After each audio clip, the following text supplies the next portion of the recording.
Hi, I'm Franklin SEO, author, life coach, consciousness researcher, and this is my blog, Frank Talks. Today we're going to be talking about how to make highly successful decisions using this little known meditation technique I'm going to introduce to you. There's a lot of detail to it, and so I'm going to post on my website an outline of this particular talk that we're going to use PowerPoint for, so that you can come back and review it or print it off for your own research or practice from in the future. I built 12 companies. I was an entrepreneur, and I should say I started them. Some were very successful, doing hundreds of millions a year in sales. And I learned that making important decisions just in the waking state of mind was the least efficient way to do that, or to make big decisions. The better way was from a deep state of meditation, or bypassing the ego or the waking state mind in a meditative state. I learned that's where we really access the highest levels of our intelligence or our intellect. And so that's what I'm going to show you today. And hopefully you'll use these or thinking about using them for your bigger decisions in life, whether it's buying a house or maybe starting your own business or getting married or getting divorced or how to raise your children. There's lots of things that we make decisions about that we could really use this techniques for. So I hope you enjoy it, and I'll take you through it step by step. And then again, it'll be posted on my website at peakmeditationexperiences.com/Frank Talks. And I'll have that up on where you open your podcast here. Decision fatigue drains us of our energy to make thoughtful decisions or choices. Whether you're making breakfast or deciding what to wear in the morning, your brain is making upwards of 35,000 decisions each day. That's what researchers tell us. Decision fatigue is when it feels overwhelming to be faced with decisions, regardless of how large or how small they may be. Emotions are the best indicator about how we're dealing with all of what life throws at us. If you're feeling more emotionally overwhelmed or burdened by life, that could be a sign that your resources are depleted from decision fatigue. Here are some rules you might apply to your decision-making process to eliminate or reduce decision fatigue. Quiet yourself for a few minutes when you feel overwhelmed. Close your eyes and take several deep breaths. Focus on telling yourself in this more settled state that this problem can be solved, but should wait until the morning or when you're refreshed, like after taking a nap. Surrender it to the universe. Just let go of it and let your mind settle in your body until your body's rested and rejuvenated. And you can do this quick release meditation anytime during the day for as many times as it may be needed. You know, a lot of us regret past decisions we've made that are not reversible. And it really throws a wrench in the whole process of making decisions. We become fearful about making a bad decision. We worry about having not made or taken into consideration all of the options in the past. And so we're even reluctant and we're fearful when it comes to making decisions. So let's talk about that a little further. You must focus on letting go and understanding there's a lesson here. Determine you can live with the consequences without relitigating your choices in your mind whenever it comes up. And that's what we're doing here. We're getting your mind prepared to get back into making unfearful decisions going forward. Going over past bad decisions or what you consider bad decisions just uses up your energy and is not productive. I want to train you how to get past rethinking about any of your past decisions. And because once you make a decision, you'll have considered all the outcomes and you'll know it was the right one. So as above, you can do quick release meditations here to let yourself know if these do come up, that they're not meaningful. Just relax and comfortably move on to the next thing, or just take a few moments and take your breath again and relax. And if it comes up more often, meditate on it. Know that you have to let go and make a suggestion to yourself. And these suggestions are understood by the subconscious. So make a suggestion to yourself to let go of that particular decision or all decisions that you may be revisiting. So again, if you need to do it, just take a meditation session and add auto suggestion to that. Okay. Well, here's what people worry about most when they're making decisions. That they're going to make decisions they're going to end up regretting, or simply because they did not think through all the options closely enough. Now that's what this whole technique is about, getting past this stage, knowing that you've made the right decision in the beginning. They also worry about choosing a default option without giving adequate thought to the problem that they're trying to solve. With this technique, we'll be going through all of the issues with the problem long before you make your decision, in a meditative state. The highest and best decisions are made from the deep meditative state, as I've been mentioning, and in this state, the mind and body are relaxed. Sensory input is shut down from the five senses, or the qualia is not coming in, disturbing our thoughts, and the ego is disconnected from the decision-making process. So you're making a decision from a place of without emotion, and where again it's pure intellect, and this is what our brains do well. They calculate. They're able to see take current data and forecast the future. And we have more intelligence than we think we do, but we don't see that when we're emotionally involved or worked up or committed to one outcome or another without really considering all the facts accurately or appropriately. So in this state, you've connected to your higher awareness and your higher levels of intellect, and you've canceled out all the white noise of chatter in the background. For larger and more challenging life decisions, go into a deep meditative state and gently bring the thing you want into focus. If you're feeling emotions of stress from making decisions, you'll want to spend a little more time going deeper into your meditative state, focusing on your breath or whatever technique works for you until they dissolve. This is really key to the process. You're in the deep state when negative emotions, you're not in the deep state when negative emotions surface. Your emotion should be left at the doorstep, or your negative emotion should be left at the doorstep when you're actually in the deeper state. Now, make a clear, concise statement to the universe. Now, the universe can be your higher self, it can be your God, or whomever, or whatever. Sometimes we have guides, spiritual guides we work with. But whatever whoever your guide is or your higher self is, the question you're going to ask is, or explore is, what you want. Again, what you're going to explore is what you want. In this case, it's to find the best resolution to your problems.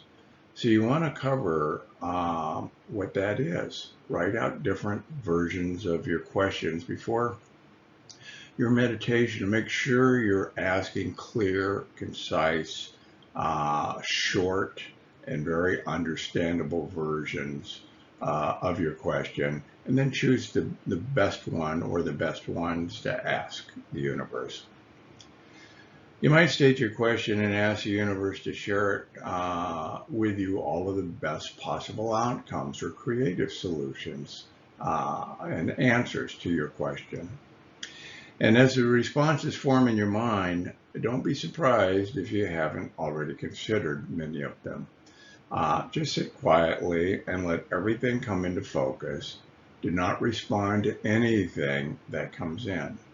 Don't judge anything. Just pay close attention. If you think these things are coming from your own mind, pause and quiet the mind and go deeper into your meditative state and concentrate in concentration and take a few moments and then ask the question again. What you want? What do I want? Okay. Okay, if you feel you're just making things up or going over things again, well, that may be the case because you've considered all the options that are in the range of possibilities or probabilities that you have to choose from. However, most of the time you'll experience something new or just a small twist to the options you already know of that can make a solution workable for you when you're in a meditative state. This is what you're looking for. Stay with the new ideas and work with them and expand them. Now, these may show up just in the corners of your mind or your awareness. Turn your attention to them immediately. This is where you may be able to mine some gold.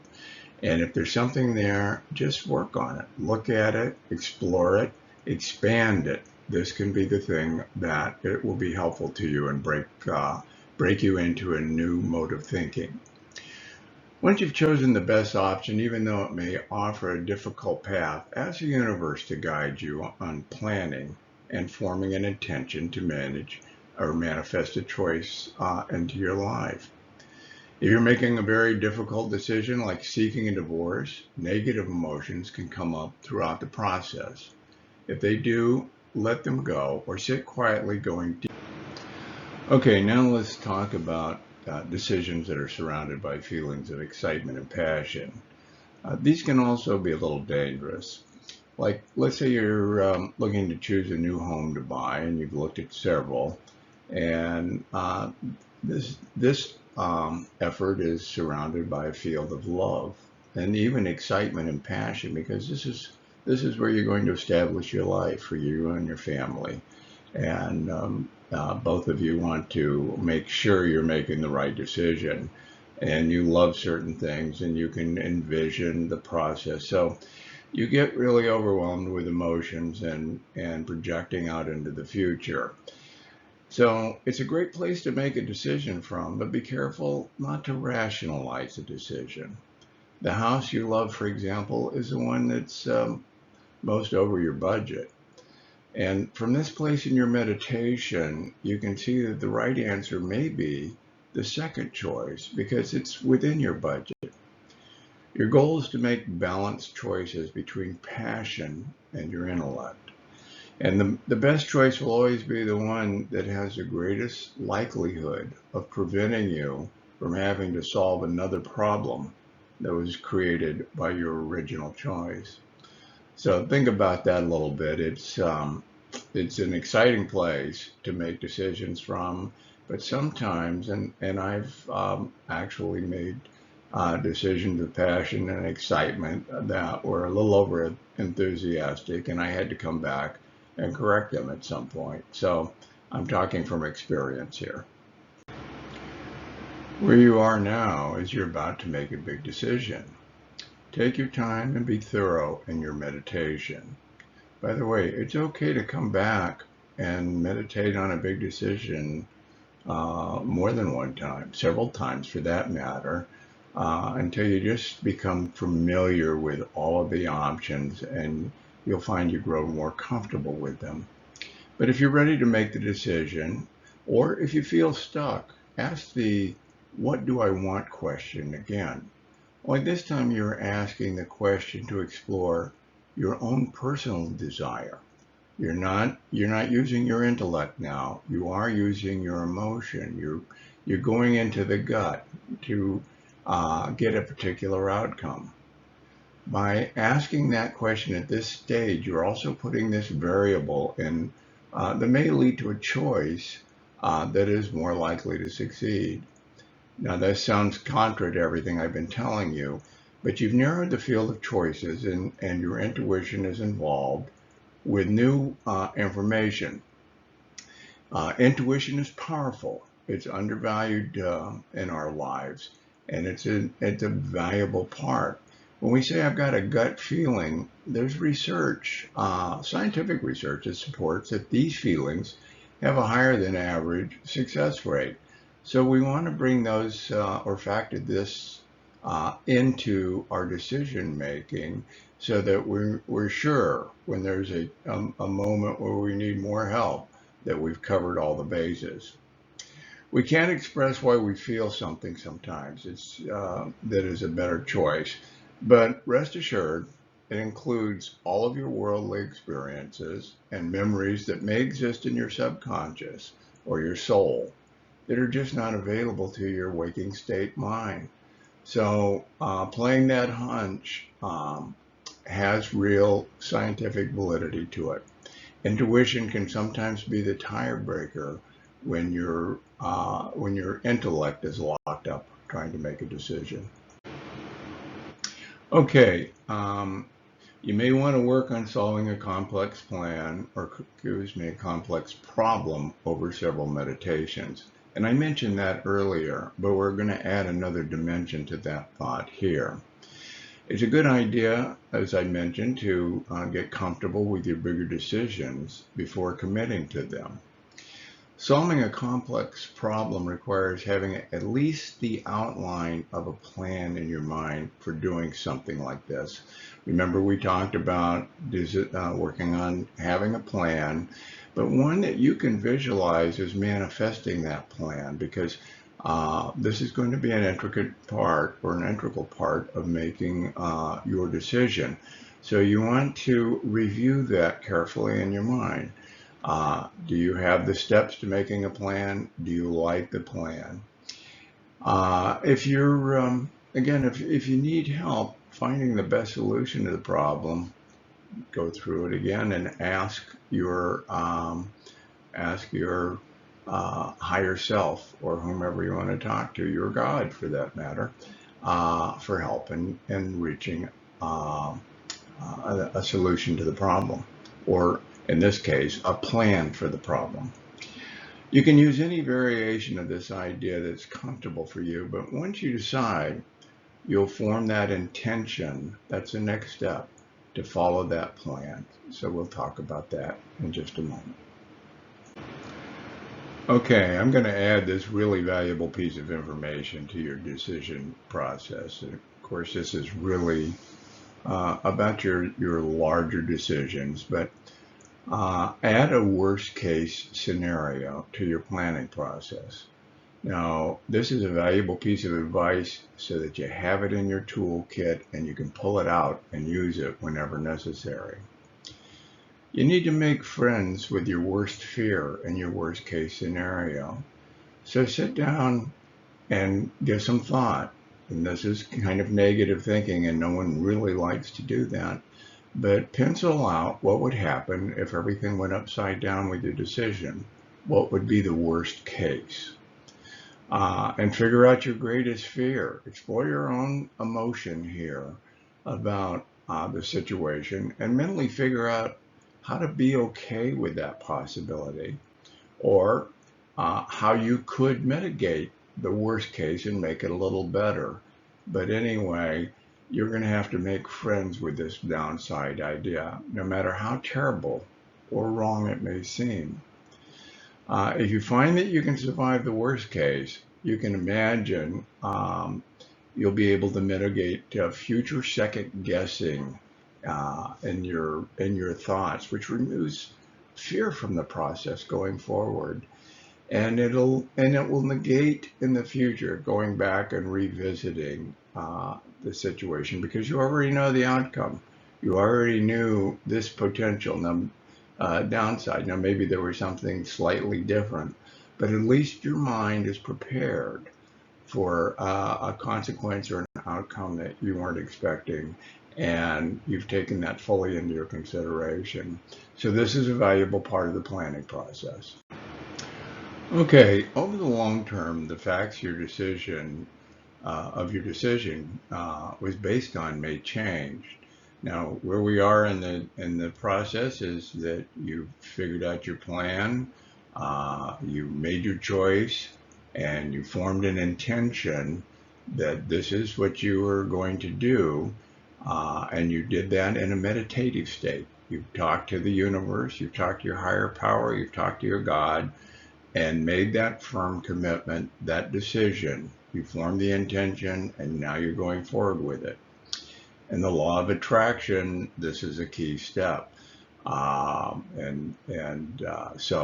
we're looking at lots of different approaches here, and I just wanted to bring that to your attention for confirmation that you made a good choice. Okay, the choice is done, the intention is there. Now, what happens when things change? Well, you can change your plan through affirmations. You should review your plan often during your meditations and use affirmations to stay on course or make corrections. Remember that you're making a choice that is fungible, and you should expect things to change as time goes by, especially long-term plans. And life can dictate that you change your plan, your original plan. So the universe will accommodate your plan changes as they emerge. Never second guess a decision you meditated on thoughtfully, created a plan for, and have the mechanism or the affirmations to modify the plan. Now, just as a note, let me make sure you know what or understand what I'm talking about when I say affirmation. This is just a validation that you're going to stay on the plan, that you're still seeking the outcome that you originally intended. So you're going to add, change, or modify the plan as long as your original choice remains your intention. Okay? If the plan becomes completely unworkable because of changes beyond your control, the universe will help you formulate a new plan or revert to making a new choice. So these are the options, and this is where we've gotten to in the process. You're bringing in lots of elements here.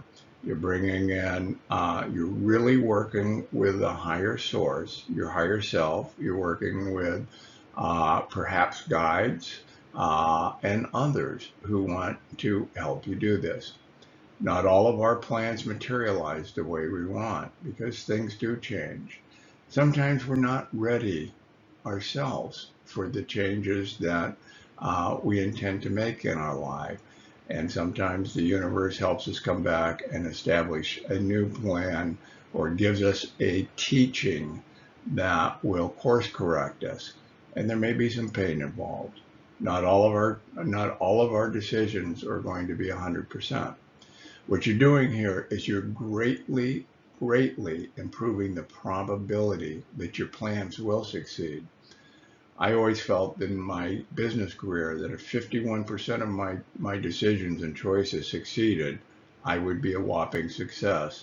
And I learned this from my friends and witnessing this across lots of different companies and lots of different CEOs making choices.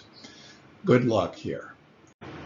I want to take a moment as we're closing out and thank you for sharing your time with us on this podcast. I have many more podcasts, or actually podcasts with video in the works, and so these will be posted on my website. They'll be posted on, I think we're on at least a different podcast platforms now. They'll be on YouTube. So I'm making an effort to add more teachable experiences with these video podcasts where we can take a little more time and really delve into a technique that may help you. I hope you find this is interesting and has a place for you. Thank you. Bye-bye.